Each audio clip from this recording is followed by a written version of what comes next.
ಚಿಕ್ಕನಾಯಕನಹಳ್ಳಿ ಪಟ್ಟಣದ ನಂದಿನಿ ಭವನದಲ್ಲಿ ನೂತನವಾಗಿ ತುಮಕೂರು ಹಾಲು ಒಕ್ಕೂಟದ ನಿರ್ದೇಶಕರಾಗಿ ಆಯ್ಕೆಯಾದ ಬಿಎಸ್ ಶಿವಪ್ರಕಾಶ್ ಅವರಿಗೆ ಮತ ಹಾಕಿದ ಮತದಾರರಿಗೆ ಸದಸ್ಯರಿಗೆ ಅಭಿನಂದನಾ ಕಾರ್ಯಕ್ರಮಗಳನ್ನು ಏರ್ಪಡಿಸಲಾಗಿತ್ತು. ಕಾರ್ಯಕ್ರಮದ ಉದ್ಘಾಟನೆ ಮಾಡಿದ ಮಾಜಿ ಸಚಿವ ಜೆಸಿ ಮಾಧುಸ್ವಾಮಿ ಮಾತನಾಡಿ, ಹಾಲು ಉತ್ಪಾದಕರ ಚುನಾವಣೆಯಲ್ಲಿ ಗೆದ್ದಂತಹ ಅಭ್ಯರ್ಥಿಗಳನ್ನು ಅಧ್ಯಕ್ಷರನ್ನಾಗಿ ಮಾಡುವುದು ಸಾಮಾನ್ಯ.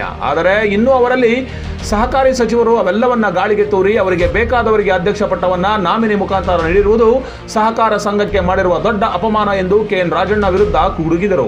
ನೂತನ ನಿರ್ದೇಶಕ ಶಿವಪ್ರಸಾದ್ ಸಹ ಮಾತನಾಡಿದರು. ಇದೇ ಸಂದರ್ಭದಲ್ಲಿ ಹಾಲು ಉತ್ಪಾದಕರ ಸಹಕಾರ ಸಂಘದ ಅಧ್ಯಕ್ಷರು, ಉಪಾಧ್ಯಕ್ಷರು, ನಿರ್ದೇಶಕರು ಸೇರಿದಂತೆ ಕೆಎಂಎಫ್ನ ಅಧಿಕಾರಿಗಳು ಭಾಗವಹಿಸಿದ್ದರು.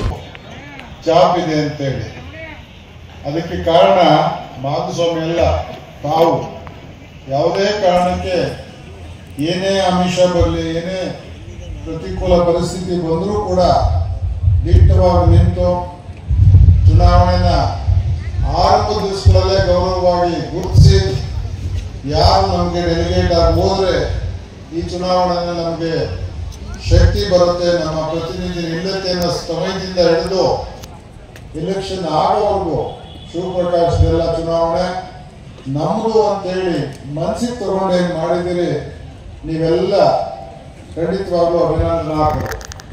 ಇವತ್ತೇನಾದ್ರೂ ಮಾತಾಡೋದಕ್ಕೆ ನನಗೆ ಅಧಿಕಾರ ಕೊಟ್ಟಂತವರು ಮಾನ್ಯವಾಗಿ ಹಾಲು ಉತ್ಪಾದಕರ ಸಂಘ. ಹಾಗೇನೆ ಇವತ್ತು ನಾನು ಬಹಳಷ್ಟು ದಿನಗಳಿಂದ ಈ ತುಮಕೂರು ಹಾಲು ಒಕ್ಕೂಟಕ್ಕೆ ಪ್ರಯತ್ನವನ್ನು ಮಾಡಿದ್ದೆ. ನಮಗೆಲ್ಲ ಗೊತ್ತಿದೆ, ಸುಮಾರು 10 ವರ್ಷಗಳ ಆಚೆಯಿಂದ ಈ ಒಕ್ಕೂಟಕ್ಕೆ ನಾನು ನಿರ್ದೇಶಕನಾಗಿ ಆಯ್ಕೆ ಆಗಬೇಕು ಅಂತಕ್ಕಂಥ ಕನಸನ್ನ ಕಂಡಂತವನು.